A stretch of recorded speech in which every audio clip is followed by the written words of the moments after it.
All right, Mom Brain. Whoop. Are you ready to do this? Oh, I am so ready. Are you? What's the Pokemon? You usually give it to me. You're not ready then, are you? You give. I'm waiting for you. It's at the top there. You hold on to that. Wow, Oh my what God. a name. 3, 2, 1.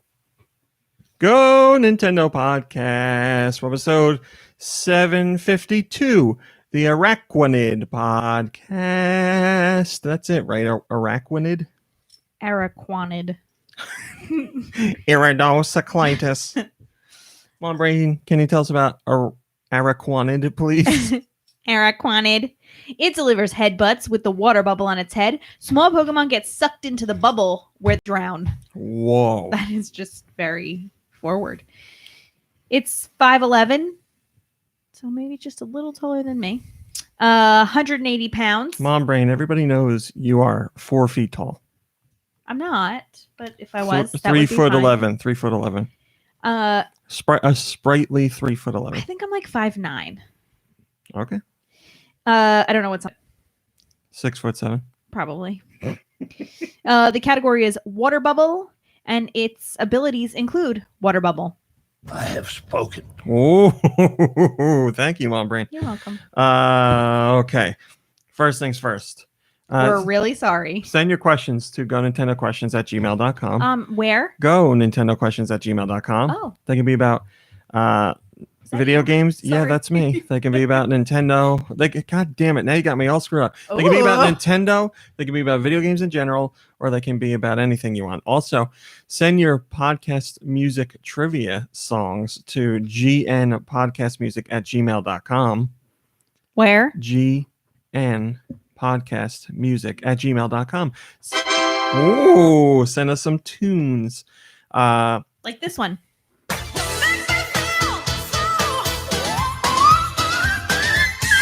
I can't do it. I can't hit them whistle tones.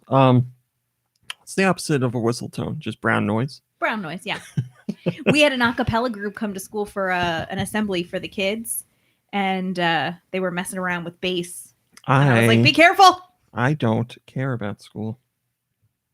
I mean, I don't really either, but... School is dumb. Wow. As you might have figured out, it is just Mom Brain and I today. Kirby is at a family function. Nikki Hill is filming another episode of Forged in Fire. I believe both of them will be back next week. I know Kirby for sure, but I'm pretty sure Nikki Hill said the next 2 podcasts he will be around for because his filming schedule allows him to be. So they're here in spirit, but you're stuck with That this. story was boring and dumb. I apologize. I was going to say you're here with just Mom Brain and I, but also Josh Grobot. Josh Grobot, how are you feeling today? I don't want to be here. Okay, Ooh, all right. Jeez, Excellent. Mr. Grobot. I mean, did we settle on that name for sure? It's Josh Grobot, yeah. No, not at all. Oh, Well, I mean, he doesn't like it. one day he likes it, next day he doesn't like it. That was a really great story. Okay. I was just about to say he's a little grumpy. Shut up. I don't care. He's a little grumpy. But I guess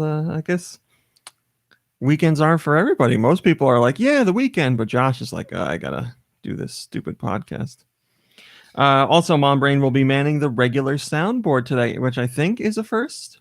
Bless me, bagpipes. No, I don't think it's a first, I but think it's usually a first. you don't Okay, like name it. the other time. Tell me the episode. Please. I need exact I couldn't episode, tell you anything please. about any other episode of all time ever, but here I am doing the best I can. Usually you yell at me. Oh man, did I not send out the tweet again? I didn't, because I'm dumb. Well, let me I just did take now. this moment. Hey, Josh, I know you've been dying to say this. Did you know you can play Tetris for free on Tetris.com? We had a Tetris. Thank you, Josh. I didn't know that. We had another Tetris related story this week, and it really caught on fire. It was a hot one, a spicy one. And Tetris.com again interacted with us on Twitter. Now we're becoming like best buds, I think, which is just beautiful to see. So thank you to Tetris and everybody else who supported that tweet. It's been reaching far and wide. It's about the creator of Tetris and his comments on Switch and stuff like that. We are talking about it later today because it's a top story. Let me say hi to Linked Triforce and Ridley Saria and Steel Diver, Mine Without a Cause, the Aloe Wolf, Axel Acep. Every week I screw it up. Hiley and Tom, Blunners, Cumulative. I don't Steel Diver. I don't still write about golf bags. No, I haven't written for Top Golf in a long time because my understanding is they just ended their blog, whatever it was called. What was that? What was that stuff called that I was doing? Uplifting. Freelance? Uplifting. No. Come on, brain. It's like you don't even know me. Don't you remember when I was writing about puppy dogs being left in dumpsters and kids learning how to recycle and all that for a golf site? And believe it or not, nobody would read that because they don't go. Baby, lock the door and turn the lights down low. They don't go to a golf yell at blog to read about the latest in uplifting news. They go to find out when the place is open and how much it costs. It was for Top Golf. What's wrong with you? Man, I was waiting. I thought you were hitting something. I was waiting for you. Don't- My brain, get it together. Josh, can you please give her some words of encouragement or belittle her? No, not at all. Wow. Guess he's on your side. Mom Brain is on soundboard duties today. I am in chat. Mom Brain should be in the chat as well. Yes, both. She says both in the chat right now. It's like you don't even notice that I'm here. You're not talking to me, right? I am. You're talking to me. I'm I've looking been at my in the phone. I see it. chat. Double duty. So yeah, That's me. we actually got a good amount of stuff to talk about today. You know Also, what I couldn't find on here? Boom, Tetris for Jeff. I would check Tetris. I did. I couldn't find it. All right, so try Boom. I did. Okay, it's definitely under one of those. That is not correct. You take your time and look for it quietly, and when you find it, you can play it for us. I go from S to TH. So there's that. And then It's got to be on there somewhere. there's Baby Lock Them Doors. Okay, all right, Mom and Brain. then- Mom Brain, as I said, you take a look at it quietly and play it when you found it. You got nothing else to do during the show. Just go through all 4 pages and find if it's there. If it's not, I don't know why it wouldn't be there, but maybe. Oh, maybe it's not. Maybe it's not. Because I redid the soundboard, but I don't know if that noise is in the Dropbox. Oh, that's sad. No. We gotta bring back Boom Tetris for Jeff. We have Tetris stories. There were so many times I wanted to talk about it and hit the button, That's but disappointing. Well, whatever, Mom Brain, you ruined the show. Anyway, I'm going to talk about some big Nintendo news that came up this week because, as I said, there was a lot. Also, very quickly, before I get into that, I want to say this is the last week where the podcast is not part of a network. Starting with the next episode, we are going to be a part of a network. I don't know if I'm allowed to say the network. I think I am, but I'd rather just err on the side of caution and not say. But yes, next week we will be an official part of a network. Someone out there was like, I like what these guys do. Let's make them part of a network. I'm very, very, very excited about it. There's some really cool people involved. People I've known for a really long time. People I trust. Malakalo, that is great. So yeah, not Pornhub, Malakalo, I'm sorry, but you'll find out more next week. And really nothing changes outside of if we get, I won't be doing sponsorships anymore. Like they'll be handled by somebody else. And I think we play like a blurb about other podcasts on the network, and that's it. That's about it. Nothing changes. No content changes, certainly. Although I heard the new powers that be don't want Josh Grobot around. Wow, I am impressed. Ooh, wow. I thought Josh was going to have something to say about it. I mean, he's not really. Not talkative. All right, let's do some news. What do we got here? Nintendo's president wants their developers to work without restrictions. So Nintendo's president, Shuntaro Furukawa, is the man running Nintendo right now. But there's something he doesn't know a lot about, and that's creating games. And he knows that his place isn't in creating games. He's not the one that should be saying, make it like this, or add this in, or I think we should do this, because that's not his job. He is running Nintendo as a whole, and he's certainly aware of what's going on with their creation of games. But when it comes to actually offering up input on how to make these games or what will make them better, that is not his job. So he stays out. He talked about this in an interview with Nikkei. And he says he doesn't want the developers to feel restricted in their work, and leaves comments on software development to the professionals who work closely with the software creators. He says he knows his place in the business, and he recognizes he's not the one to be giving directions in software creation. So yeah, it's other Nintendo's, it's Nintendo's other big name developers, and everybody really on the team that's actually making games should be the ones talking about how to make games, not the president of the company. He handles more like, business reach and what areas to expand into, and all the boring numbers, and all that stuff. Rapmastered21 says this should be the stance the VIPs at EA take.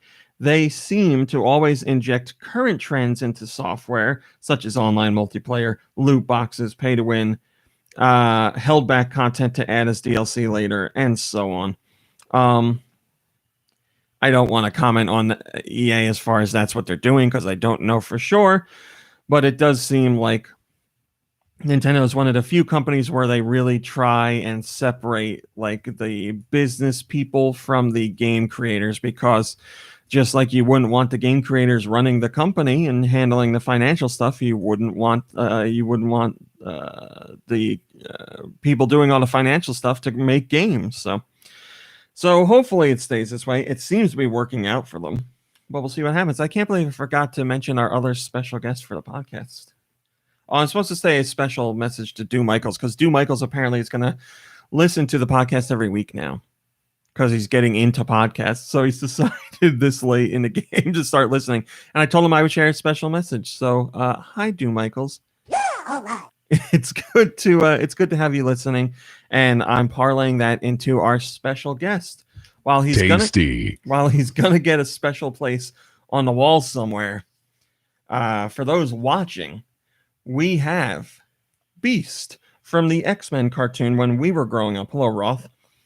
This is Beast from X-Men. This is an actual cell from the X-Men cartoon. An actual cell that Do Michaels was nice enough to get me as a gift. I've had my eye on it for a while, and I was like, I'm not going to spend the money on that. I can't just spend silly money or money on something silly like that, although I love it. And Do Michaels caught wind of that. And as a thank you for us letting him stay here for a week plus when he was visiting, which he's always welcome, of course, and he didn't have to do anything, he surprised me with this cell. So this cell actually lives here now. I cannot believe I have a piece of X-Men history. If you would like to see where this comes from, it is the first episode of the second season, I believe, the 14th episode overall. And it is Beast when he catches a bouquet that is being thrown by, I want to say,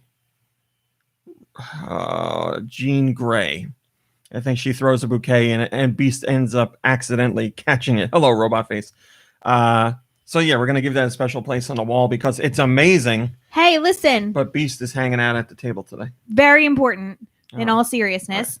Right. This just in the Discord that Robot Face can't stick around for the show, which is sad, but it's because Robot Face's spam is taking Robot Face's dad to a specialist for his lymphoma in Portland, and he is in apparent remission. Can I get a ta-da? Oh God, I'm doing the best I can. Hey. Just now getting in the car for a 5-hour trip. Good luck. Wish us luck and have a good show, and Happy New Year. It's had late. Best of luck. You know what you should do while you're in the car? stream the podcast. That's wonderful, wonderful, wonderful news. Congratulations. That is excellent news. Yes, keep us informed going forward, but I'm sure it will be nothing but good news for the weeks and months ahead. Thank you for sharing that with us. So again, thank you to Do Michaels. It's awesome. I'm honored. I can't believe it's here. And it gives you a reason to at least once pop in on the video version of the podcast just so you can see the cell.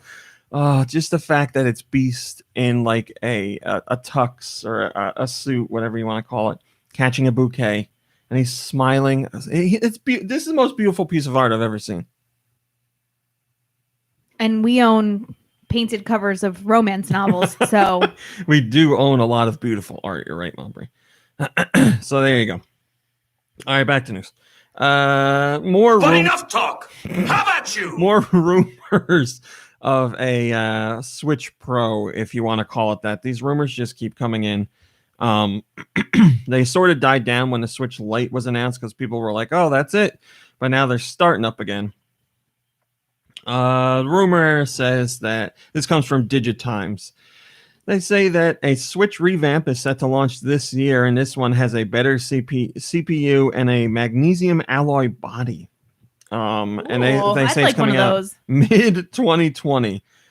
So it'll just be a slightly beefed up spec Switch for my birthday. Apparently, you don't even play the Switch you have now. I'm just saying, that's when my birthday is, mid 2020. Mid-year. You need to play your Switch. Fine. There's so many free games. I mean, I guess you're just waiting for Animal Crossing.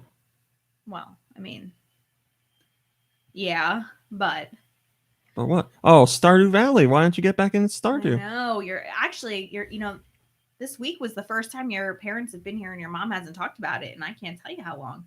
Are you saying that's a good thing or a bad thing? I'm just saying it's bizarre. Probably the greatest game I ever introduced her to. You introduced her? I was like, you ought to play. I'm going to say that's not true. I introduced her to Stardew Valley. Okay. You taught her. I'll say that.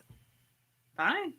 Whatever you want. She does really love talking about Stardew Valley. I know. Like, she's very into it. It's great. Oh, yeah. I'm not saying it like it's a bad thing. I'm just saying she's like super into it. And she talks to me about it. And I'm like, Mom, I've never played Stardew. I can't, like, all this is a foreign language to me. I can't help you. I can't offer any insight. I can just listen. King Broly on the Switch Pro rumor says, assuming this does come to pass, I can think of a piece of software that was intended to launch alongside of it, but won't. I don't know what he's talking about. That King Broly is always so mysterious. Is fun. Cumulative says, I have a launch day Switch, and while it's not as hardy as my launch day Wii U, it's still better than any other non-PC system so far. I have not played a game on PC in so long. I want to play, I don't know what it's called. Apparently it's been out for a few months, but I just found out about it. It's like Jump King or something. It's just a game like jumping, game about jumping up all the way up to the top of something. But it is like Bennett Foddy's Getting Over It. It controls a little weird, and one false move and you fall all the way back down to the bottom. I want to play that. I'm very excited. That was a really great story. Thanks, Josh. Wow, that's really nice. Ring Fit Adventure, which Mom Brain played and enjoyed. Yeah, she played a bit of. It has been slowly but surely selling out the world over. And it wouldn't surprise me if this time of year, between Christmas and then New Year's with people's New Year's resolutions, it really started to beef up. Beef. Wa beef.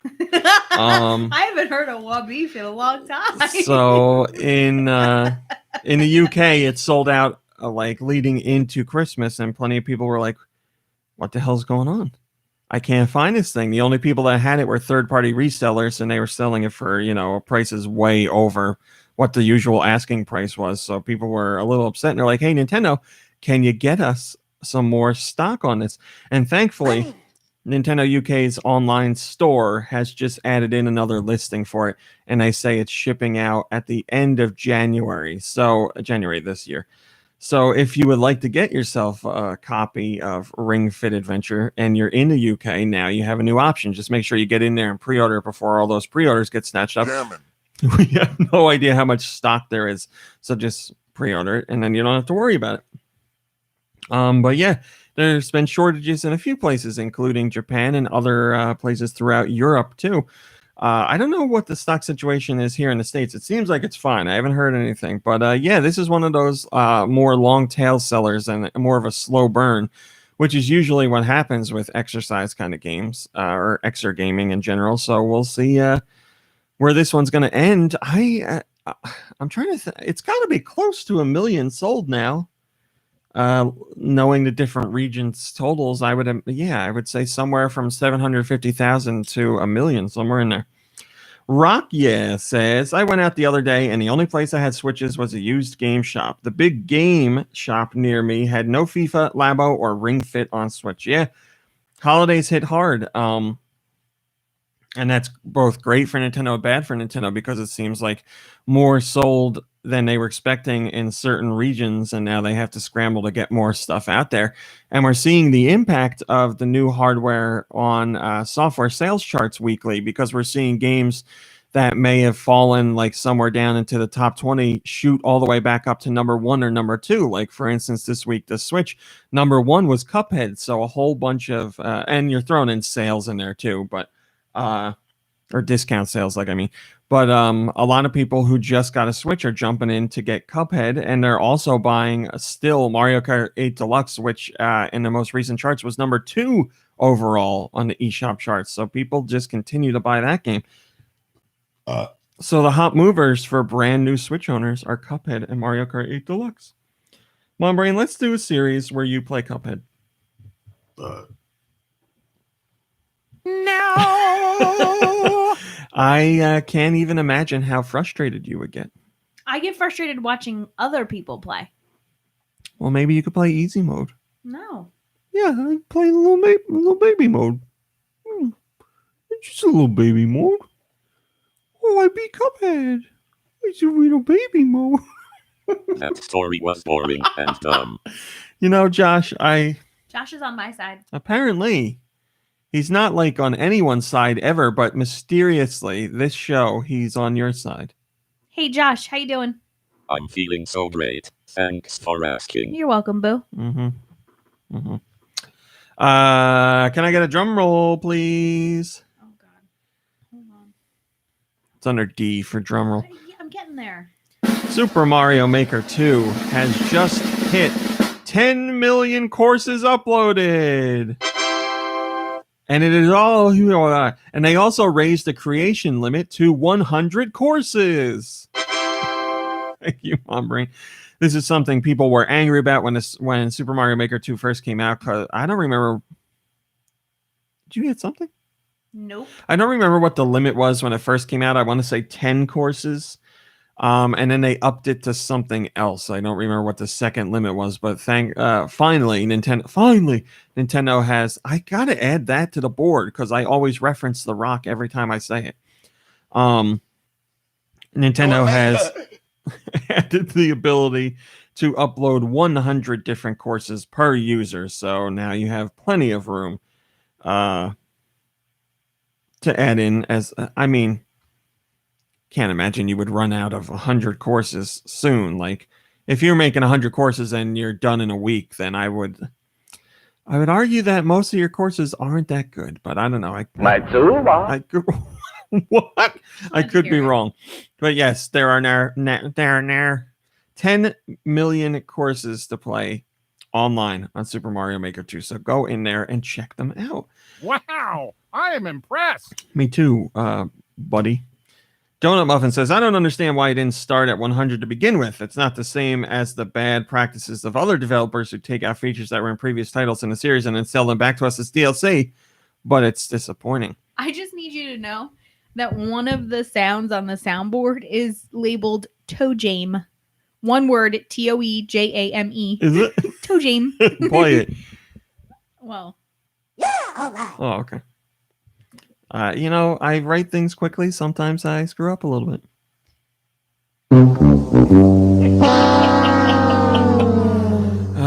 jerk. There's a Pokemon Direct. All right. I'll give credit where credit's due.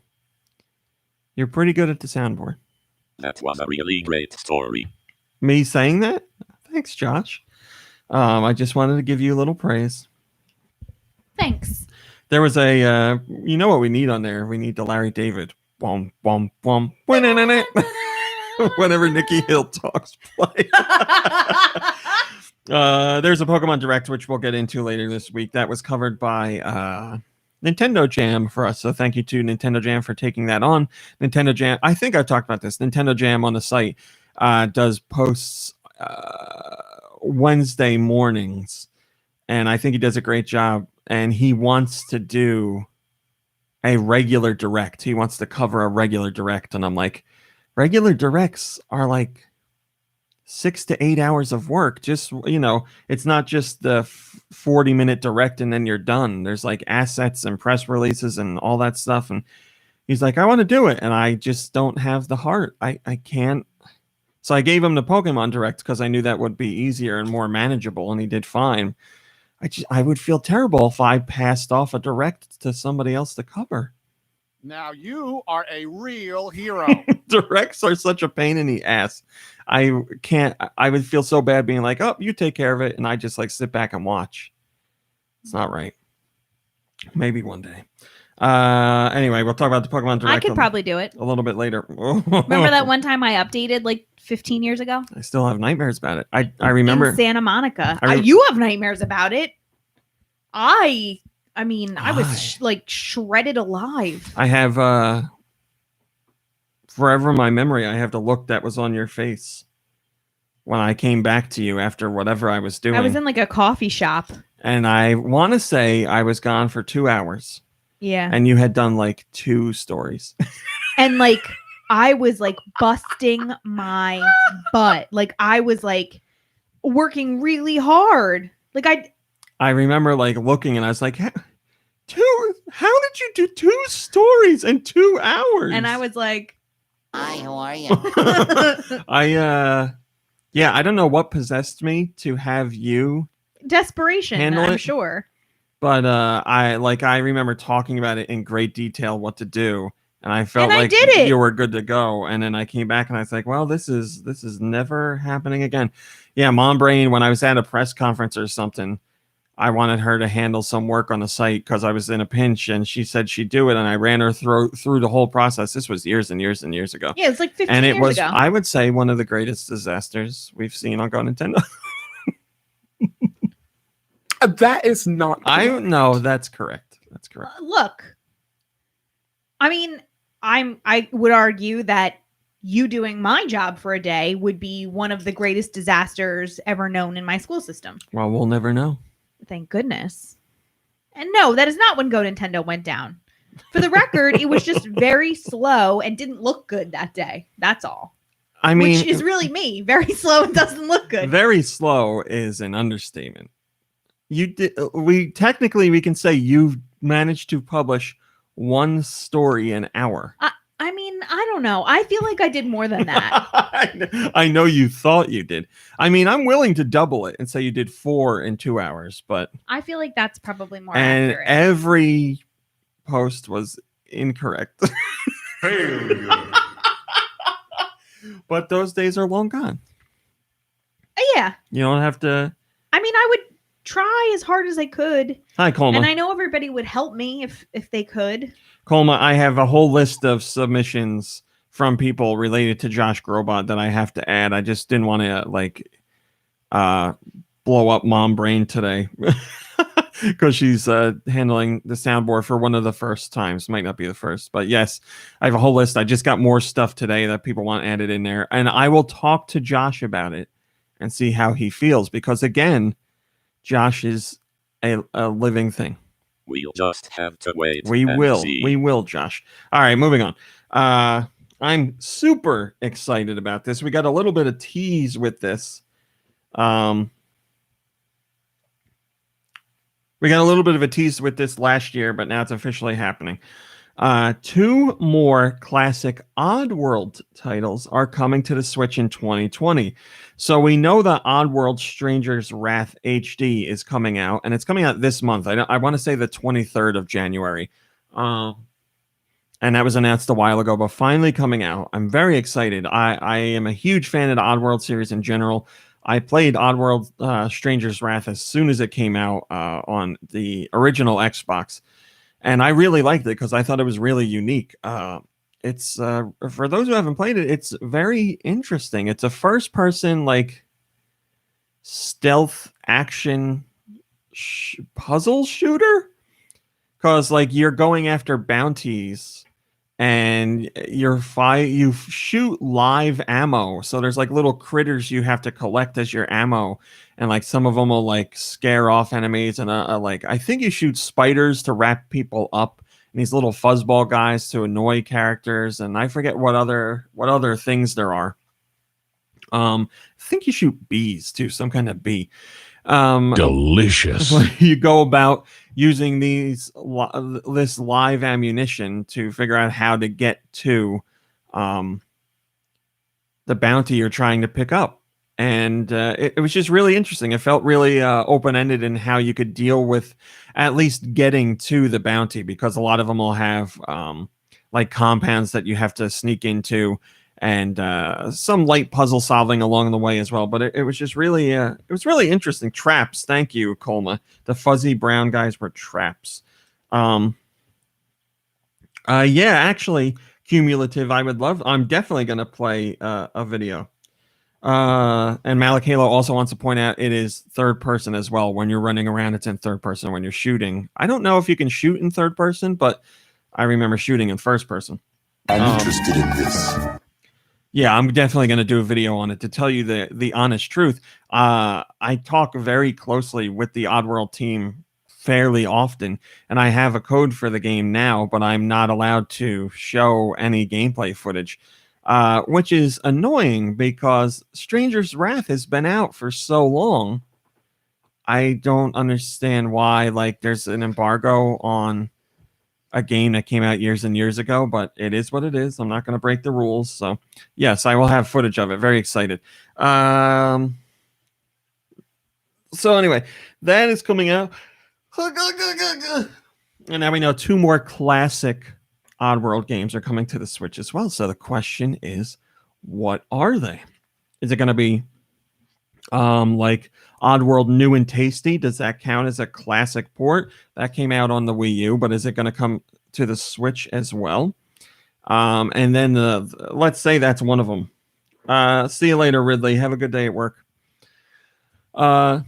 The other one is I don't know. What games do we have to pick from? We have Munch's Odyssey. We have Abe's Exodus, which is technically being remade. I don't even want to say remade. It's being like made in Lorne Lanning's original vision, because there's so much that they cut out from Exodus when they first made it, because it was Odyssey was such a big hit at the time that Sony was like, hey, we need a sequel and we need it for next Christmas, and they like rushed it out.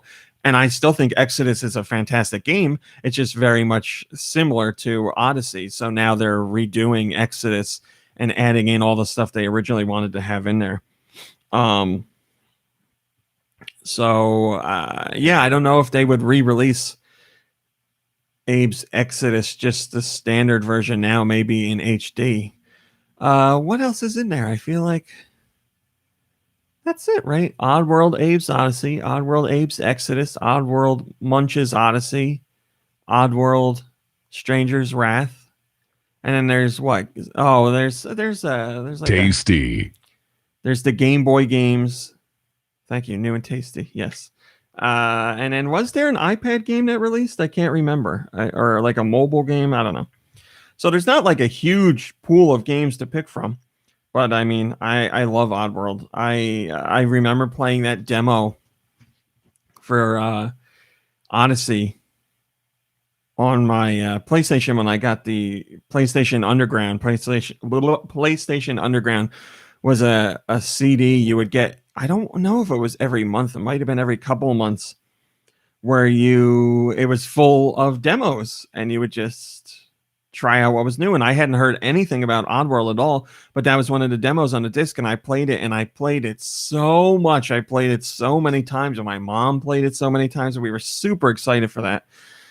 And I had an Oddworld shirt that I loved so much. I remember that. I don't know what happened to it. I wish I still had it. It probably hung in your mom and dad's basement until they moved. Probably disintegrated. I wore that shirt a lot. I loved it. It might be upstairs, actually, in the closet, or down in the basement. There's a huge, like one of those like Ziploc bags made for like, beach balls and stuff, full of your old shirts. It was just like a Mudokan or a Mudokan like skull and crossbones. That was an image that you saw in the game. I loved that shirt. Didn't your mom make you a quilt out of your old shirts? She did. Where is that? Couldn't tell you. Yeah, we got a lot of posters in here, but as I said, Beast is going to get a special place. First comment comes from Drew, and he says, "I'm so glad they escaped EA. Oddworld deserved better." Yeah, that was an odd, pun intended, mix-up there for a while, or collaboration there for a while. But you know what I just heard? I saw people talking about a little again about the new American McGee's Alice game. Oh God, I played that right in this very room on the family PC. It's been like a year since we've heard the announcement of a new American McGee's Alice game. There's been like nothing, so people are worried that it's dead. I hope not. Astral Chain's director has said that the game has surpassed sales expectations, which is great because it's a brand new IP. And Platinum games usually are reviewed very highly, but don't get a ton of support from the public. But I guess as far as whatever expectations were for Astral Chain, it has exceeded them. Wow! Incredible! Specific numbers were not given. But in an issue of Famitsu, we hear from Takahisa Tora, the director of Astral Chain, and he said that it has surpassed Platinum's expectations. So that is very good. Will we see another entry in the franchise somewhere down the road? I don't know. Possibly, but I'm sure the game... I don't know. I should look in the top 20 to see where it is. I don't even know if it's in the top 20. But I'm glad to see it sold well enough. First comment comes from JD. And he says, "Yay, now bring on the sequel. I want to see where that story goes." Well, hopefully that'll be the case, but I would imagine Platinum is quite busy right now. They got a whole bunch of things going on, including Bayonetta 3, which they say is going very well. And hopefully 2020 is the year we get to play Bayonetta 3. I don't know if I want to do this. Let me see. That story was boring. Oh, thank you, Josh. Yeah, I'll do it. Nintendo's president talked a bit more about games and feeling the constant danger of people losing interest in gaming because he says games are not a life essential product. Thank you so much for playing my game. He says, games are not life-essential products, so it wouldn't be strange for customers to leave them someday. That's what I had always been told about ever since I joined this company. I always have that sense of danger and feel like it's the fate of the game and entertainment business. In that meaning, it's a very harsh business. There's a flood of methods to play, and the time-stealing competition revolving around consumers' limited available free time is getting fiercer. Games are dealing with that competition while having to continue producing innovations from hereafter. Innovation is making something that many people thought impossible with common sense possible. It's important to always ask ourselves, is there something else impossible that we can make possible? When things that we thought this gameplay is technologically impossible become possible with some sort of idea, we are able to surprise people. Wow. So yeah, I think the statement Furukawa says about people's free time being eaten up is certainly true. People have so little free time nowadays and so many things competing for their free time that, yeah, game competition isn't just from other games or other hardware makers. It's from everything that is competing for your free time as far as entertainment goes. You know what's funny too is like just sitting here thinking about how it used to be that if you wanted to, use like electronic media during your free time. Electronic media. You could watch. Are you an alien?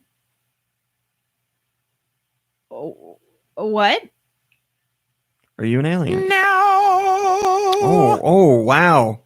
Multi-layered with that response. Mom Brain, you're on fire with this soundboard. So like you could sit and watch a TV show or a movie, and that's, pretty passive, but it also takes a good amount of time. Could you sit and watch a TV show for a good amount of time? I sure could. Could you, like maybe yesterday? Yeah, but let me finish.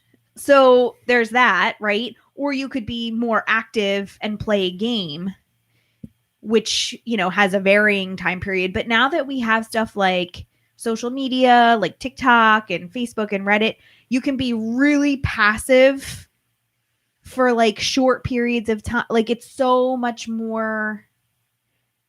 It's just so much easier for people to just sit and scroll on their phones than it is for them to like spend their free time doing something a little more like structured or engaging. And well, plus you always got your phone with you, and that gives you a portal to all that stuff in your pocket. Right. But I just feel like it's so much more like inviting to sit on your phone because there's just like it's just so like mindless and there's just so little you have to do and it's like right there and it's like kind of unfortunate. And I was just looking at maybe it was on Reddit, an article about like a very large percentage of people are on a second screen while they're watching television or movies. And I thought, I do that all the time and it's terrible. Like I really shouldn't. And like I can feel it like in my brain that I'm like bored sitting watching a TV show unless it's like really engaging. Oh, I know. You do it all the time. Yeah, I really should stop. I really should put my phone somewhere else when I'm home. When I sit down to watch something on TV, I purposefully make a point to not use my phone unless it's for work. Yeah. And if I'm watching anything,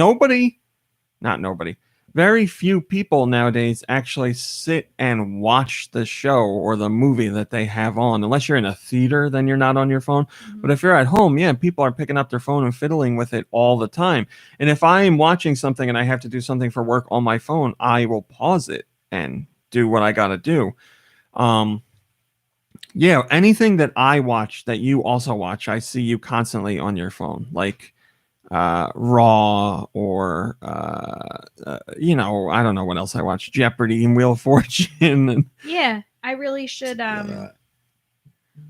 make more of a concerted effort. But I guess like really for me, I'm not mad at you. Well, all day long. I said I'm not mad at you. Well, all day long, my mind is split between like so many different things all day because of what I do for a living. So I almost think it's hard for my brain and my body to like come down from that when I'm home, where it's like, you should just take a breath and do like one thing at a time. Like I'm always doing like 7 things at a time all day long at work, which I don't think is unique to just me. I think there's plenty of people who do that. I can't decide if you are doing it because you are not interested in what you're watching or just because you need like a constant like blah, blah, blah, that's blah. That's what I think I crave. Like I think that's bad. I think that's really bad. And I don't do Facebook or Instagram because I was like looking at, and that's been years now. Like it just would make me angry. So I stopped doing it. Hi, Corrigan. Thanks for dropping in. Mom Brain, you know what I crave? What? Pizza Hut. I was actually thinking Taco Bell. You had your chance for Taco Bell during the week. My stomach was a wreck I don't care. Long. I don't care. Taco Bell would have thrown it so out of whack that you would might have brought it back to rights. Right? I don't know. Well, I don't see if you got a friend that'll want to join you with Taco Bell. I don't need anyone. Wow. To go with me. I can just go. You don't want a lovely dining experience at Taco Bell? No, there is no such thing. Bring a candle. What? Play some nice music. I mean, Baby, lock the door and turn the lights down low. Because no. I'm going to crap my pants. Yeah, I'm just. Delicious. I was going to talk about something else, but let's get a few more stories in before I harass you about it. First comment comes from Drew. He quotes Mr. Furukawa, who said, for example, touchscreens expanded to smartphones after it was used in a DS. And Drew says he's damn right about that one. Hello, Shillelagh. Thanks for dropping in. I don't remember if that's the case. I mean, I think DS and phones right around the same time made touchscreen stuff just a lot more accepted and used. And Wait, who did you just say hello to? Shillelagh. Bless me, bagpipes. So yeah, DS certainly played its part in it. Here's an accident from one of Mom Brain's favorite stores, Target. Target had a special on Yoshi's Crafted World, although it wasn't an intended sale. We don't know what happened, but for a short period of time, and people actually got this deal before it spread all over the internet and started to go crazy, and Target caught on and canceled subsequent orders. People were getting Yoshi's Crafted World for $1. Somehow, some way, you could get a digital copy of Yoshi's Crafted World for $1 on Target.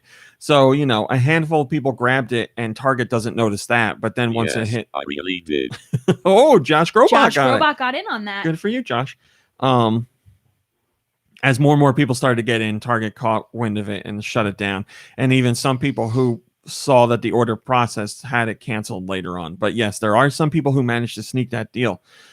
King Broly is one of them, he says. King Broly here says, huzzah to me for getting a copy. 300 gold, my Nintendo coins as well. I mean, unbelievable. It is unbelievable, buddy. Yoshi's Crafted World for $1. For $1. And they also had some other deals in there that were accidental too. And they were removed as well. But Yoshi's Crafted World was definitely the biggest one. Money. As I said, we'll just mention this very quickly. Bayonetta 3 is still being worked on at Platinum, and none other than Platinum's Hideki Kamiya talked about it a bit, and he said to Famitsu, Bayonetta 3 development is progressing very smoothly. He wanted to assure fans that things are going well because he knows it's been a while since they've heard anything, and when it's been a while, people start worrying that something bad is going on, but that is not the case here. Bayonetta 3 is continuing on just fine. Philo has the comment, and he says, I wonder if it'll ditch the level select for interconnected areas. I think that's an aspect that could be troublesome to nail down. I've been watching Game Explain Lord of Shadows 2 streams, and I think interconnected sections could possibly work in Bayonetta and add more of a sense of place. It also shows spectacle wouldn't be limited since the game still has good-looking boss battles despite not being level-based. I loved Castlevania Lords of Shadow, or Lord of Shadow, whatever it's called. I loved that. And then I played the sequel, and I played like the first 3 hours, and I was like, this is very bad. I was so disappointed in that because I really loved the atmosphere and the story of the first game. The gameplay wasn't... Your words are as empty as your soul. The gameplay wasn't perfect, but I really did enjoy it. But yeah, the sequel really didn't do it for me, and I was like chomping at the bit for that. I had it pre-ordered. Maybe I need to go back. I'm interested in this. I need to go back and give it another shot, maybe. Here you go. This is about the Switch in Japan. The Switch has sold more in Japan during 2019 than in 2018, which is great. And Nintendo currently holds 80% of the gaming hardware market in Japan. So that goes to show just how big Nintendo is in Japan. I'm a Wario. I'm gonna win. 80% of the hardware market in Japan goes to Nintendo. 76% specifically tied to Switch, so that's 4% for the 3DS.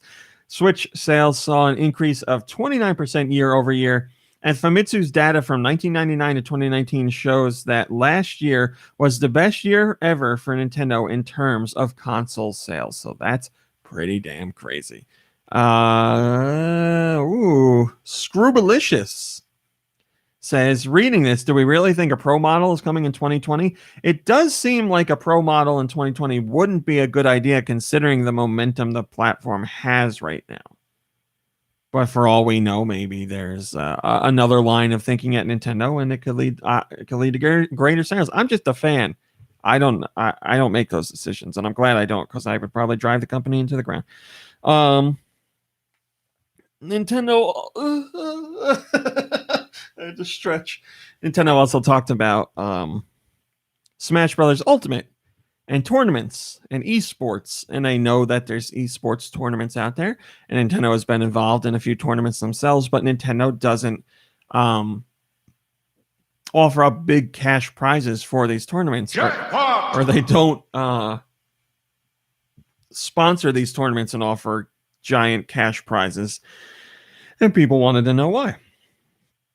So Nikkei talked to Nintendo's president Shuntaro Furukawa, and he had a really interesting answer. Hello, Super Sean 064. Thanks for joining us. Mr. Furukawa says esports, in which players compete on stage for prize money as an audience watches, demonstrates one of the wonderful charms of video games. It's not that we're opposed to it, so that our games can be widely enjoyed by anyone, regardless of experience, gender, or age. We want to be able to participate in a wide range of different events. Our strength, what differentiates us from other companies, is this different worldview, not an amount of prize money. So basically he's saying, listen, we got the money. We could do it, but we don't want to highlight just the pro players and give them lots of money, because we want Smash Brothers Ultimate to be a game for everybody. So we don't want to dissuade people from jumping in because they see all these pro players winning all this big cash, and people will be like, oh, I'll never be able to play like that. And then you just don't have fun with the game. While you and I might not think like that, there are people who think that way, and they just wouldn't enjoy the game. And you don't become the best-selling fighting game of all time by only focusing on a very specific market. You make a game. I fight for my friends. For everybody. So I can understand Nintendo's reason. The Mr. Man guy apparently has another reason. He says, I think the real reason is that Nintendo wants their esports approach to be community-driven and have the game live or die on its own merits. Far too often, companies use flashy prize pools and marketing hype to prop up mediocre games, like Street Fighter V. Nintendo wants players' enjoyment to be the driving factor, hence not getting involved in prize pools to let the quality of the game stand on its own. That could also be true, and that's a great way of looking at it. Yeah, Nintendo's like, we don't want to make people get interested in the game by offering up big cash prizes. We want the game to go out there and do its thing and find an audience that way. So yeah, that could be true. Both things are more than plausible. Moving on, North America, this week's downloads. What do we got in North America? Coming up on January 17th, we have Tokyo Mirage Sessions Sharp FE Encore, a port of the Wii U game with some extra content in there. That comes out 17th, as I said, and we will have a review for the Switch version when the embargo lifts. Also new this week, 140 Aboriginus. Aborigines. Yeah. Arcade Archives Penguin Coon Wars. 8-Lear. No, it's not 8-Lear. I gotta stop doing it. Atelier Aisha, The Alchemist of Dust DX. Atelier Dusk Trilogy Deluxe Pack. Atelier Esha and Laji, Alchemists of the Dusk Sky DX. Atelier Shally, Alchemists of the Dusk Sea DX. All that coming out. So you get all three games individually or a pack with 3 in it. Hello, Az. Good to see ya. Cooking Tycoons. Demolish and Build 2018. Drunk Foo, Wasted Masters. Okay. Invisible Fist. Jump Gunners. Nikki, the Home Alone Golf Ball. What? I wish Nikki Hill was here. Sir Eats a Lot. Squidlet.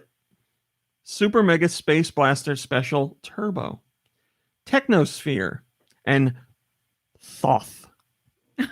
Thoth. Spell it. You spell it. Thoth. That is correct. Thoth. My favorite Thoth is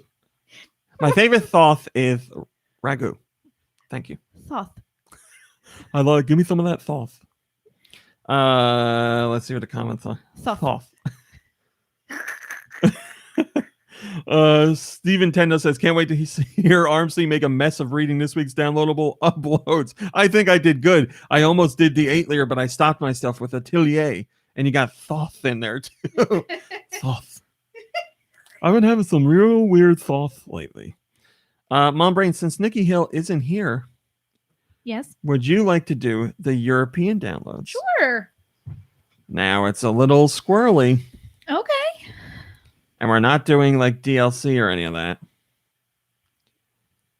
Yeah, you're going to get to a section that says downloadable content. Stop reading there. Okay. Now we're just looking for the game names, so it's going to take a little sorting through, but I think you can do it. Hello, Joe. Lisa needs braces. Okay. So, Invisible Fist, right? Does that make sense? Yeah. Okay. And then there's just like a lot of Cumulative says a little squirrely. When's that coming out? That'd be a great game. I don't. Okay, then Arcade Archives Exaron. Now you're on it. And then we have Blackmore 2. And we also have Ultimate Racing 2D. Mirror is also coming out. Hope you saved your money up for our Planetary Defense Force. Don't worry about what's going on over here. Also, Nikki the Home Alone Golf Ball. You know what drives me nuts about that title? Yeah, what? It's Nikki Dash. The Home Alone Golf Ball. It should be. Why isn't it a colon? Here is either the name of a game or the game of our next. The name, I'm sorry, of our next guinea pig. Thoth. Sir Eats a Lot. Did you not hear me say that the first time? It's great. AO Tennis 2. That's the letters A and O. Thanks for stopping in, Joe. Yeah, adults only tennis. That's what I think when I see it every time. 140. The number. Also, do you know who made 140? Who? The same developer that made Thoth. Well, guess what? Thoth is also coming out. I thought it was. Aborigines. Cooking Tycoons, which is a 3-in-1 bundle for the record.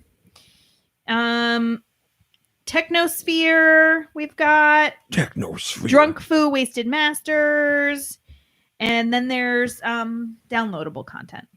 Thanks, Mom Brain. You did a really great job really there. Great story. Oh, wow. Are you having an intimate relationship with Josh Grobot? No, not at all. Okay, well, I trust him. First comment comes from Autumnal Blake, and he says, SLU. Nothing for me this week, which is good because I have no time to play. Yeah, he's out and about, right? Where did he go? Remember he flew out to somewhere last Malaysia? week? I don't remember. I think it might have been Malaysia. Obviously, he's not around today because we're not getting any pictures or gifts. You know who we're missing this week in the chat? BagelNet. No animated gifts from BagelNet. Hylian Tom says showmance. Yes, I think there's a showmance brewing. Josh, any comment on it? I don't want to be here. Wow, not just. Oh, all right, fine. As I said, there was a Pokemon Direct, so we're going to quickly go over what was in that Pokemon Direct. There was really just two things. First up, there's a Pokemon Sword and Shield expansion pass that's going to launch in 2020 with 2 sets of additional content. Trainers will be able to jump right into their new adventures with the same save data, blah, blah, blah, blah, blah, blah, blah. They will also be able to begin exploring the Isle of Armor and the Crown Tundra at almost any point in the main games.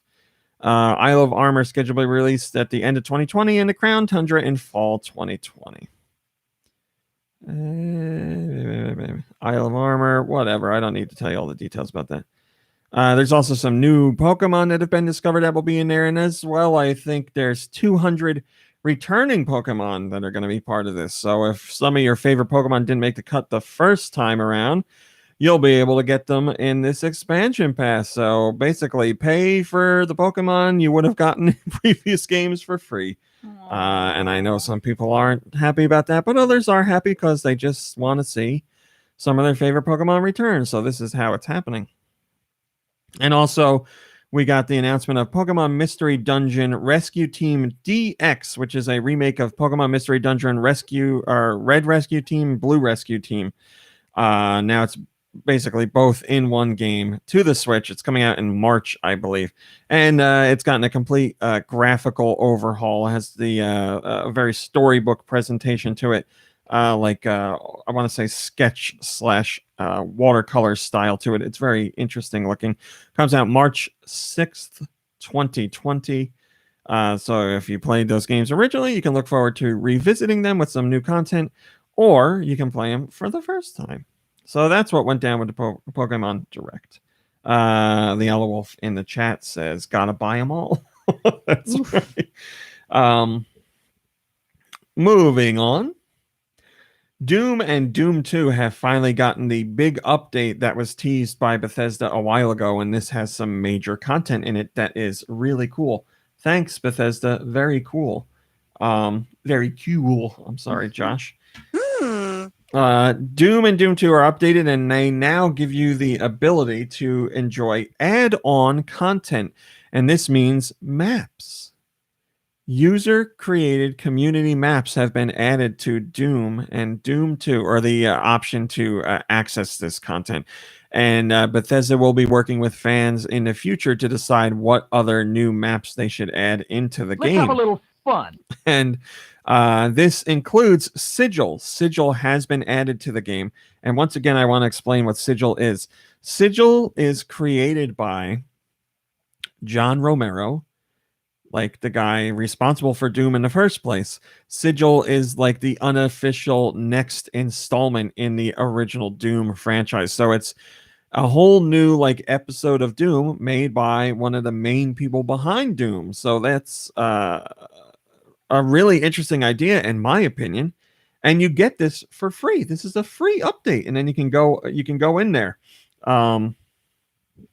So go in and play that extra content. Plus, this update has stuff like 60 frames per second. Yes, John Carmack was also involved with Doom as well.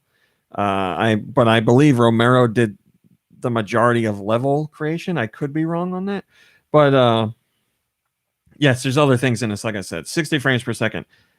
Quick weapon select. There's a level select. Added quick save and load. A whole bunch of stuff. And again. This is all free.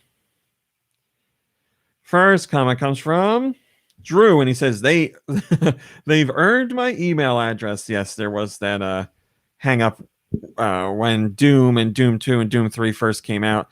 Or maybe it was just Doom and Doom 2. They kept asking you to sign up for Bethesda.net stuff.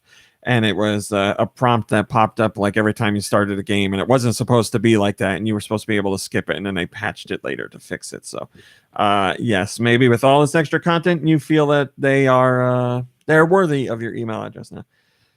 Mom Brain. Yeah. Can I get a drum roll, please? Sure. The Switch has sold over 3 million units in France since launch. And 2019 is the best hardware sales for the Switch in France so far. I have spoken. The Switch is at 3.3 million units sold in France. 1.25 million units were sold in France for 2019, making it the best year of Switch sales in the country yet. 11% of French homes have a Switch. Did you know that, Mom? I didn't, but I was in Paris this summer. Didn't see any Switches that I know of. Ousty. 30% of Switch users are women. And Mom Brain, you are a woman. Yeah, and they're all. How does that make you feel? Yeah, all right. How does that make you feel as a woman? I mean, only 33% because we 30%. 30 because we make less money than men and can't afford them. Is that the case in France? Where the naked ladies dance. Nintendo is expecting this figure to grow due to a specific game. Animal Crossing. That is correct. Mom Brain, right here. Look at me. 10. I'm quitting Welcome my to job. everyone's favorite game show. Oh, no. Mom Brain gets asked a random question. No. For those listening, this is a game show Mom Brain and I play in real life. She never know when it's going to happen. She never know. You never know when it's going to happen. She never knows when it's going to happen, and it's happening live on the podcast right now. Mom Brain, look at me. For 10 points. Look at me. Okay. Can you tell me the subtitle of the new Animal Crossing? Drum roll, please. I'm getting Can I get a drum roll, please? My Fun Island. That is incorrect.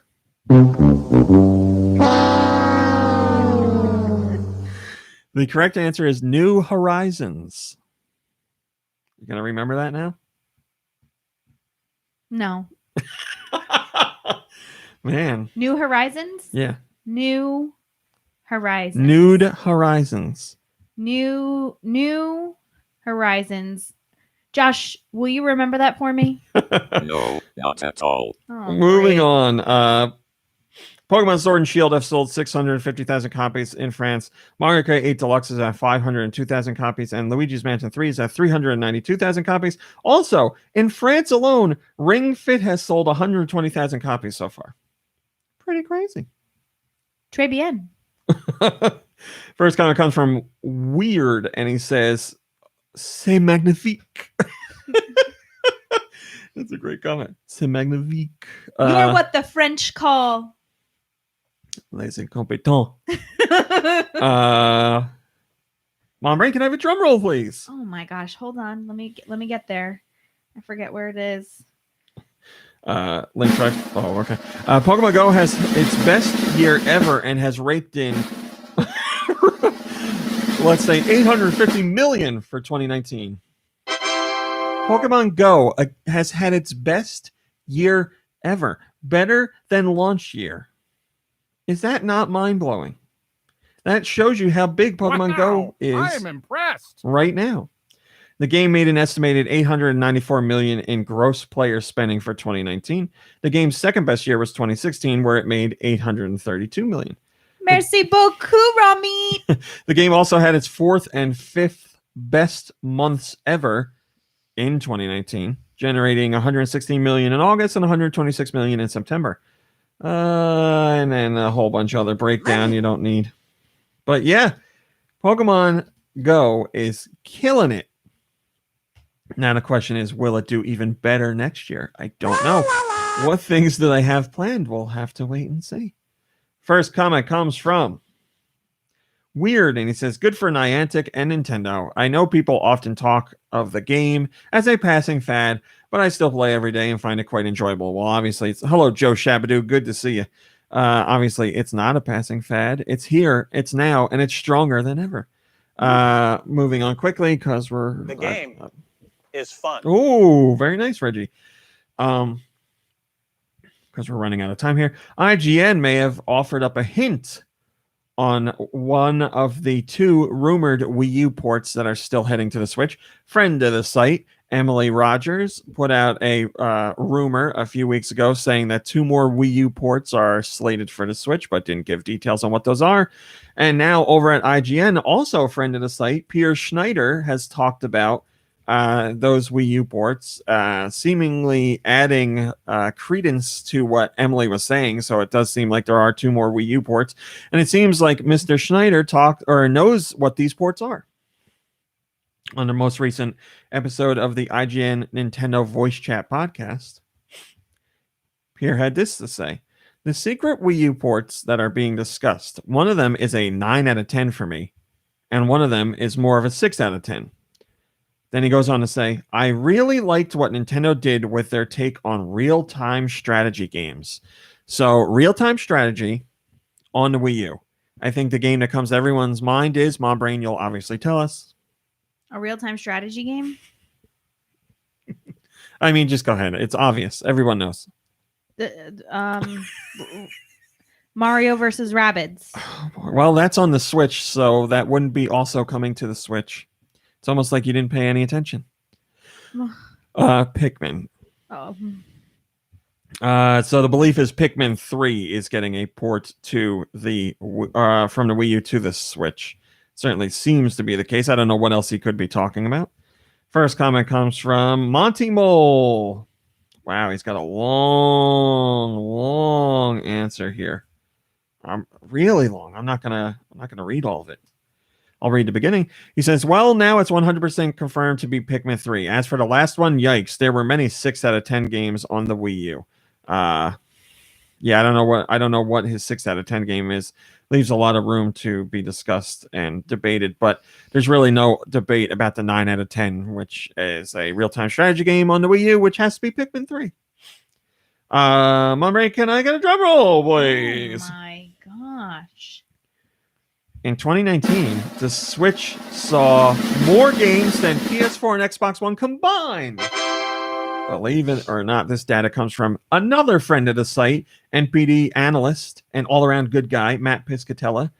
He put out some information showing that in 2019, as far as the United States are concerned, over 1,480 new Switch titles were launched in a year, and that is 400 more new games than PS4 and Xbox One got combined.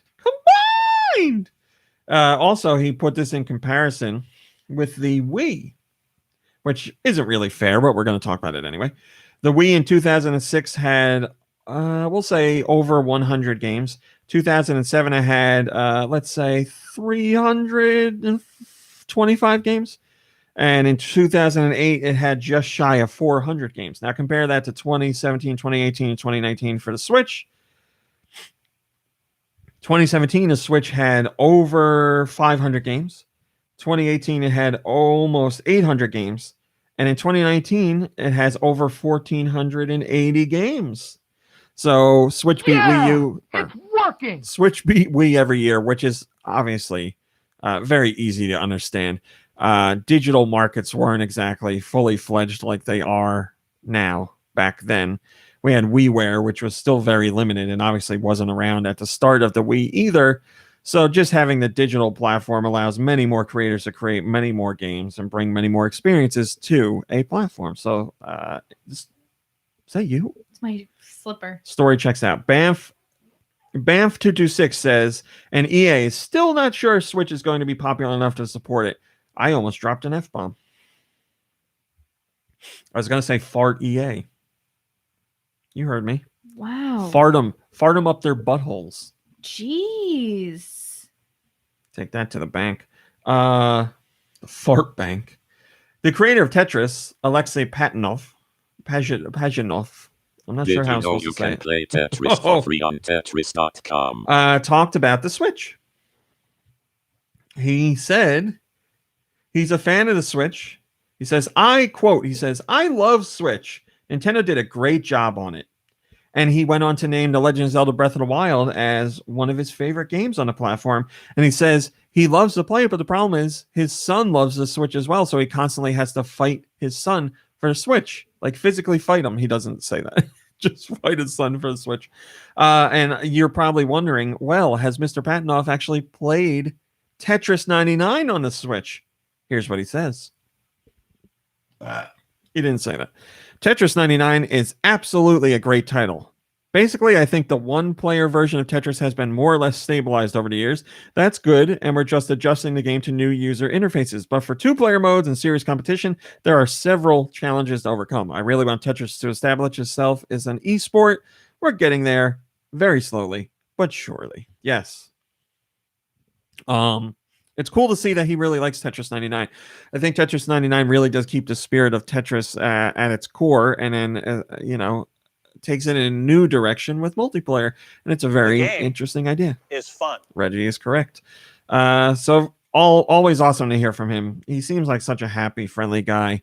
And he certainly got screwed over when it came to Tetris in the earlier years, but now he's making his money and times are great. He wears a fancy Tetris jacket and he's just smiling all the time. And he goes to like the original Tetris World Championships where they play Tetris on the NES, and he's there to present people with awards.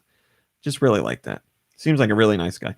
Vinloria says, I wonder what he thinks of Puyo Puyo Tetris. Well, if you go to the full interview, he does talk about Puyo Puyo in general. I think he talks about Puyo Puyo Tetris too, because he says something along the lines of Puyo Puyo being one of the few puzzle franchises that he feels fits right with Tetris.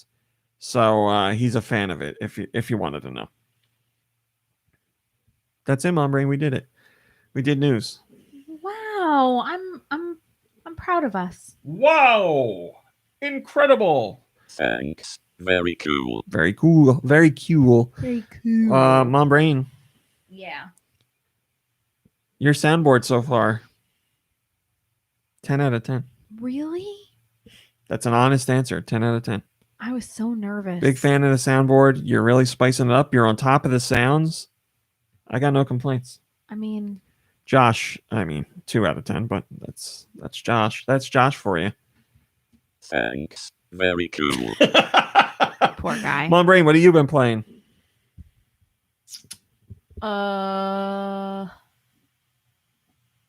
Nothing. That's great, Mom Brain. I was going to ask you earlier when we were talking about watching TV Yeah. for extended periods of time. Uh-huh. Have you been watching anything lately? I have. Go on. Well, on Thursday, when your parents were here, we watched an episode of The Circle because you've been watching it and you thought that they might like it and you thought that I might like it. So we all watched it together. So we watched the first episode and it was nice. But I wasn't like, completely sucked in. So then last night I got home after work and went for a run. And then I was like, you know what? I just want to relax on the couch tonight. And I thought, well, I do kind of want to know what happened next in The Circle. And I watched all 7 remaining episodes in one sitting. You really got in that Friday night binge. It was great. It was great. I'm glad you had fun. Yeah. All right. So after you watched the first episode of The Circle, scale of 1 to 10. I would have given it a 5. It was average. I didn't, there wasn't anybody that I was like. Finishing the 8th episode of Circle, scale of 1 to 10. 8. I told you it was a good show. I told you just had to stick with it. The first episode it takes a lot of time to establish people because it has to. Yeah. But then the second episode, you get way more into the relationships and the flow of the game. And now I'm there's people I'm so committed to. I don't want to say because I don't want to spoil it for anybody. If you're, I'm not against any type of TV. I like reality shows. I like serious dramas. Whatever. I'll give it a shot. This is a reality show. I really don't watch too many reality shows because there's not many that capture my attention. But I liked the idea for The Circle. And I think it's one of the best reality shows I've seen in a long time. A very quick rundown of what it is. It's a whole bunch of people in an apartment building, and they each have their own apartment. They never see each other in real life. They never talk to each other in real life, as in voices over a phone or something like that. But they interact through a social media network that is in the apartment called The Circle, and it's voice activated. So you say what you want to say, and it types it out for you. And you can private message other players and join group chats and stuff like that. And you form relationships and see who you like and who you don't like. And then you vote your favorite to least favorite. And whoever gets the most votes as far as first and second place goes gets the ability to vote someone out of the apartment. And, you, the viewer, know everyone's identity. But of course, all of the players don't know for sure whether the identities that they're seeing are the true identities of the people that they're playing. So everybody has a profile with pictures and stuff like that. And some people are playing as themselves, and some people are playing as opposite sex, and some people are playing as just, same sex, but not pictures of themselves. And it's very interesting. It is very interesting. And, they're all younger people. But not teenagers. Well, yeah, how old is Chris? Chris is got to be in his they're 30s, in their 20s right? And 30s. I think the oldest person is in their mid 30s, which is pretty old. That's 1 foot in the grave, I hear. That's what I'm hearing. So that's what you did. You watched that. Yeah. I'm glad you did. Now this coming. Oh, and it's only 3 weeks of this show. It's a 3-week event. And each week has had 4 episodes. So last week was the first 4. This week was the second 4. And on Wednesday night, there will be the final 4. Yeah. Thanks, Mom Brain. Very cool. You're welcome. How about you? What'd you play this week? Raw meat? Oh, thanks, Mom Brain. I don't remember what I played. That was a really great story. So let's do questions. I started a new video series called Rematch, NES Rematch, Super Nintendo Rematch, where I am testing my old man skills in games that I played when I was a little kid. So I started it off by playing Battletoads on the NES to see if I could at least do as good as I did when I was a kid.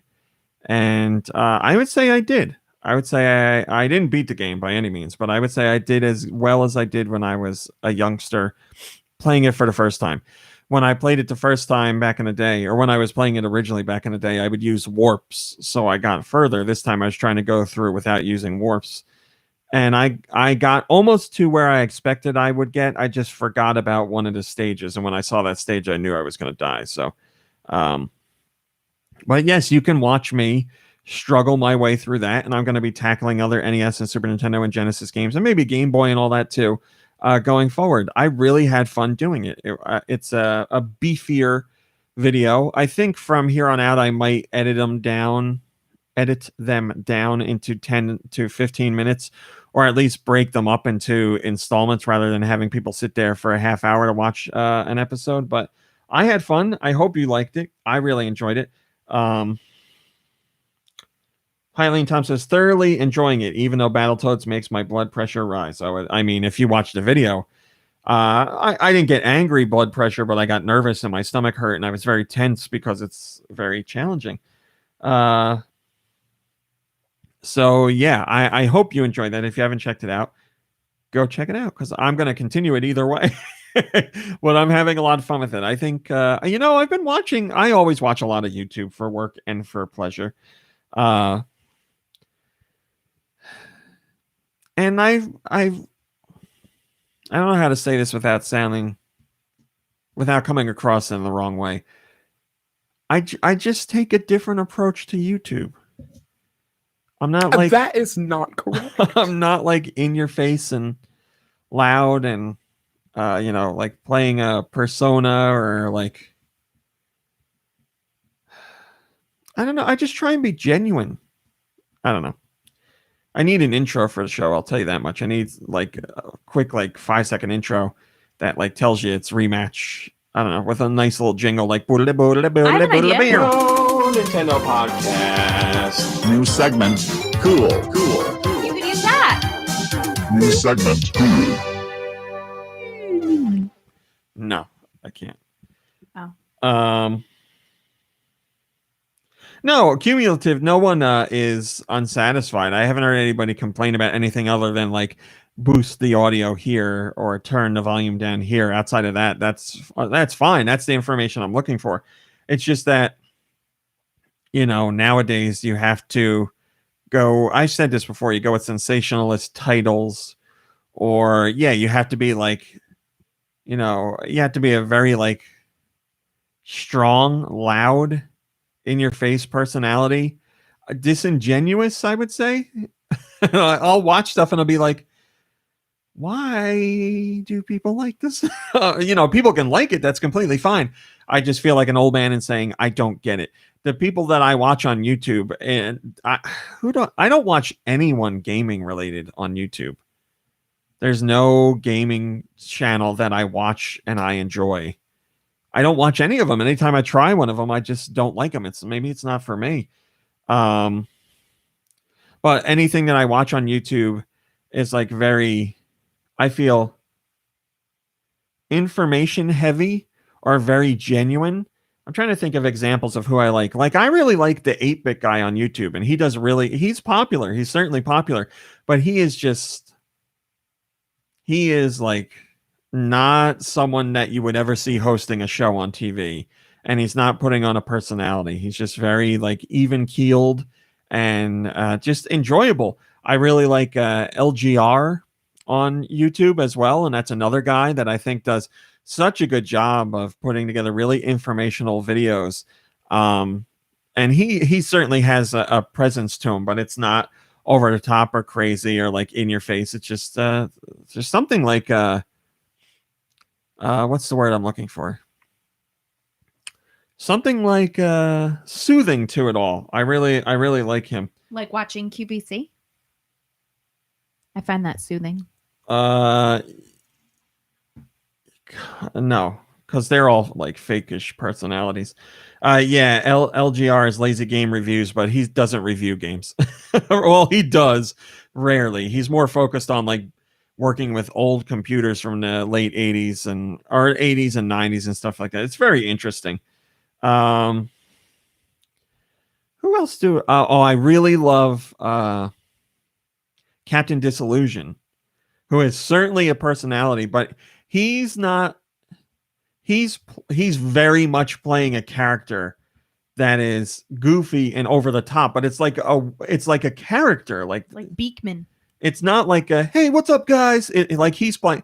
Basically, he's a superhero that analyzes videos to see if they're fake. Like I saw this guy like flipping a water bottle on top of this roof, or I saw this guy crawling under traffic in the middle of a busy highway, and he survived. And he goes into his extensive skills with video and movie editing to show you why it's fake, how it was made, all that kind of stuff. But he throws in some funny stuff too. Captain Disillusion is so fantastic. It does take a while for him to put out new videos, but I completely understand because his production value is over the top insane. But his videos are always worth it. Man, do I love Captain Disillusion. So there's pockets out there of YouTube that I really do enjoy, but when it comes to specifically gaming, I can't tell you a single channel that I enjoy of people just playing games. I don't know. I don't know. Maybe it's just like I said, maybe it's just not for me. I'm not knocking anyone out there that does any of that work. I'm not knocking anybody who puts out videos because I'm sure they all work hard. It's just I can't find one that does it for me. Maybe you guys have some suggestions. All right, let's do some questions. Where do I got that stuff here? I gotta leave the chat for a minute. I'm sorry. Yeah. Again, send your questions to GoNintendoQuestions@gmail.com. Where? GoNintendoQuestions@gmail.com. They can be about Nintendo. They can be about video games in general. They can be about anything you want. Today's question comes from Guy Bones. He says, "What is everybody's favorite? Very cool. What is everybody's favorite licensed video game?" Oh man, what was the Mickey Mouse one on Genesis? Castle of Illusion. I liked that. I thought you were gonna go Mickey Mousecapades. Mickey Mousecapades. I did enjoy Mickey Mousecapades, except it frustrated me, and I like never beat the game because there was a part I got stuck on.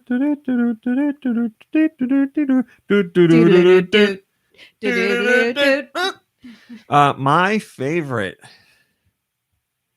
That's really difficult because I've played a lot of licensed games in my days. I'm trying to think of one that I would still go back to now. I don't want to be here. I mean, Gosh. a lot of the Capcom Disney games are great. Like I love Goof Troop. That was a great game.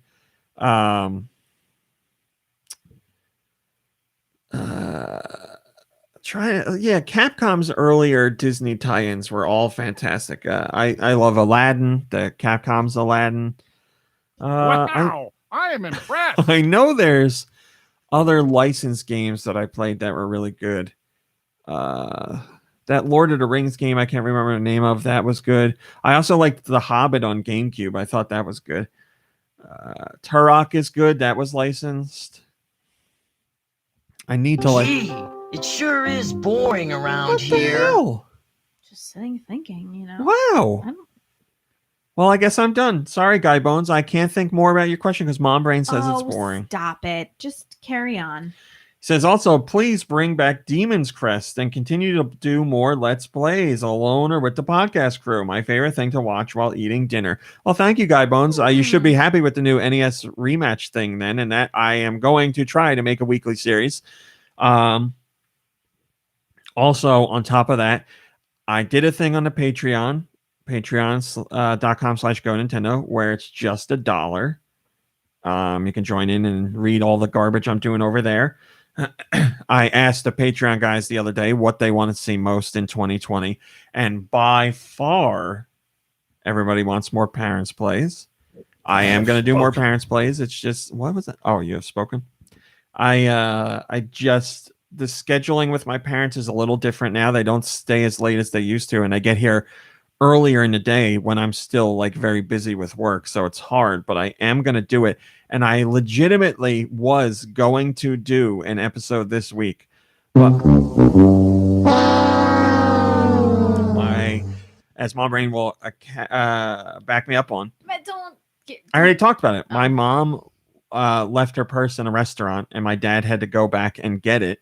And he was Things gone were for a like little dicey. He was gone for like over an hour, and he was very tired when he got back. And I said it was like 8:00. I'm like, they leave at 10. I was like, I'm not going to make them record an episode now. Although I think your dad was awake the whole time he was here this week. So I'm gonna get him next week. We will do it. I know the game. I know exactly what I'm doing. So Parents Play is coming back.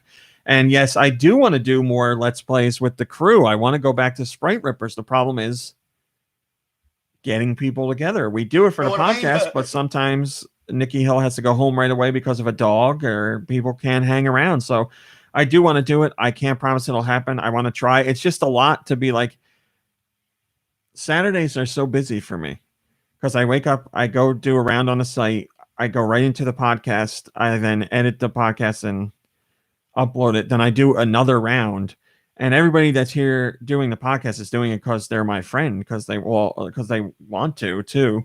But then I don't want to be like, hey, here's the podcast. Okay, we did that. Okay, now come over. You got to do this other thing and play games. Not that we wouldn't have fun. Yeah. But, I just don't want to harass people. I kind of enjoyed doing the podcast on Friday night. We ain't doing that. Oh, okay. We ain't going back to that. Okay. And Demon's Crest, I have episodes done. I just need to upload them. So that will return. There's only a couple more. But yes, I will do that, Guy Bones. Thank you for your question. Oh, Guy Bones? I'm an idiot. Guy Bones had the Patreon question. Obviously, because he's talking about the Patreon. Guy Bones had the Patreon question this week. I apologize. Yes, we have a Patreon only question section. So thank you, Guy Bones, for putting your question. That was a really great story. And Firequackers has the regular question this week. Firequacker says, do Ditto mate in their native form or in their copy form? If native, are there differences between male and female Ditto? If copy, do they need to copy the same species, or can a Wailord or Wylord Ditto mate with a Weedle Ditto? Mom Brain? Yes, I really did. You're the expert on Pokemon here. I'll let you answer. No, not at all. He's right. I mean, here's what I'm going to say. Probably not. I have spoken. Here's what I can say. I know what those Pokemon look like individually.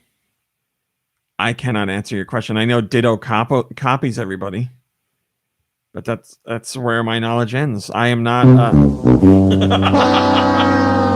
I am not in a position to answer this question, but please, I would love to hear your thoughts on it, Firecrackers, because I am not. I'm not in a position to answer this, but from now on, every day I'll make sure I at least once think about Ditto's mating with one another. Baby, lock the door and turn the lights down low. All right, what time are we at here? Oh, good Lord, we're good, Mom Brain. We did it. I know we're good. Ain't no question or ain't no music trivia this week, but please send in your music trivia for us. As I said, next week's show is the first one on the network, so we gotta make sure it's really good. I'm sure it's gonna be technical problems next week. That's just how it goes. Well, look at who's coming in. Yes, next week's show is the first one on the network. I'll give you specific network details next week. I'm so excited. I'm so excited.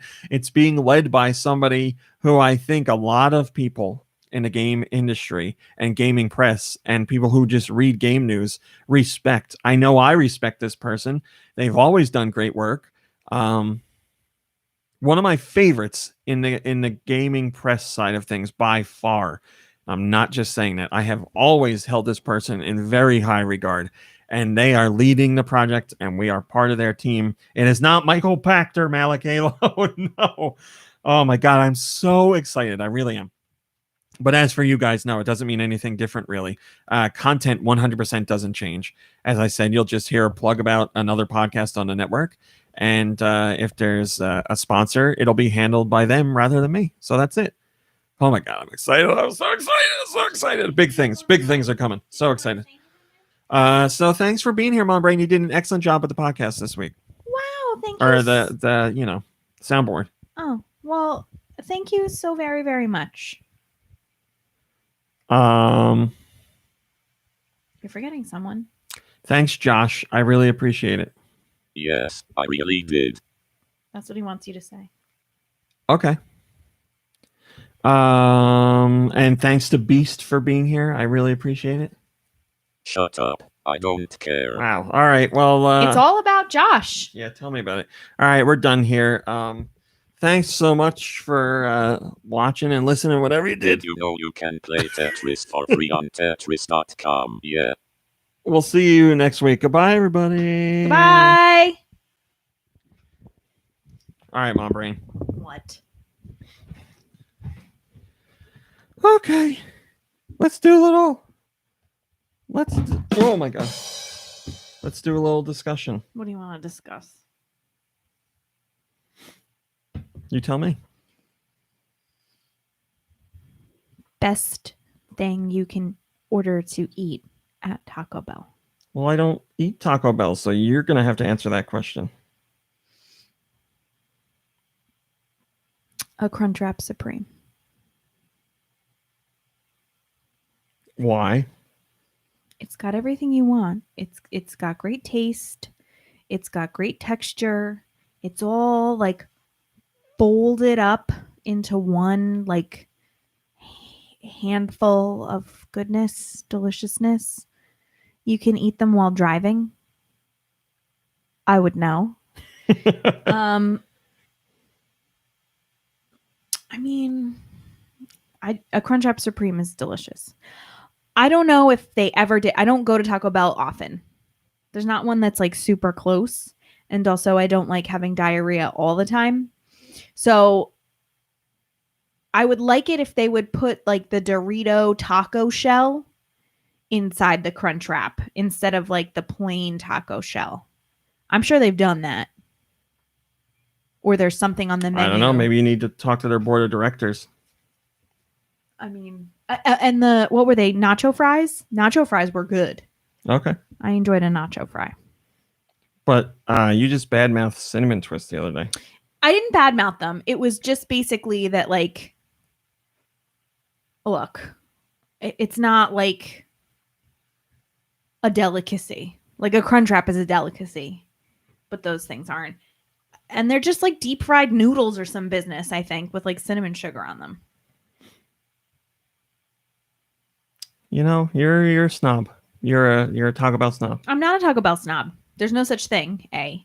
B, like, it's just that I have a preference. So don't call me a snob because I have a preference.